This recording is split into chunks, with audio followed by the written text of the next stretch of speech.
Départ du domicile conjugal avant le divorce. Quels risques et conséquences? Il y a en droit de la famille une notion qu'on appelle l'abandon de domicile. Si vous quittez le domicile conjugal alors que vous êtes encore marié, cela peut avoir des conséquences dans le cadre de la procédure de divorce. L'article 215 du Code civil dispose que les époux s'obligent mutuellement à une communauté de vie. La communauté de vie est donc une obligation née du mariage.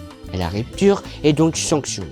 Rappelons que selon l'article 212 du Code civil, les époux ont plein d'autres obligations lorsqu'ils sont mariés. Ces obligations sont la fidélité, le secours, l'assistance, le devoir de cohabitation et de lit, ce qui suppose de dormir ensemble dans le même lit.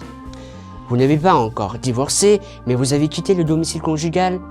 Eh bien, c'est une faute qui peut se retourner contre vous. Votre conjoint pourrait se servir de cette faute pour solliciter d'une part le divorce pour faute et d'autre part des dommages et intérêts. Cela peut aussi jouer en votre défaveur pendant la procédure de divorce concernant l'attribution du logement familial et la résidence des enfants. En effet, le juge aux affaires familiales du tribunal de grande instance compétent peut décider d'attribuer le logement familial au conjoint qui est resté au sein du domicile. Cela ne change en rien si vous êtes propriétaire ou locataire du bien et vous serez toujours solidaire des loyers. Alors, vous vous demandez s'il n'y a aucun moyen de quitter le domicile conjugal avant le divorce?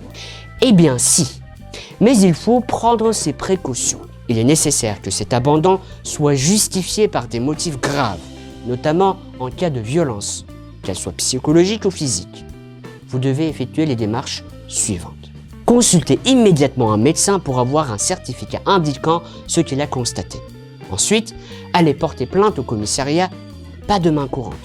Elle n'a aucune valeur juridique et aucune enquête n'est diligentée contrairement à la plainte. Puis enfin, saisissez le JAF pour qu'il autorise les époux à vivre séparément. J'espère que cette vidéo t'a plu et que tu as pu en tirer des informations utiles. Tu veux en savoir plus sur tes droits? Abonne-toi.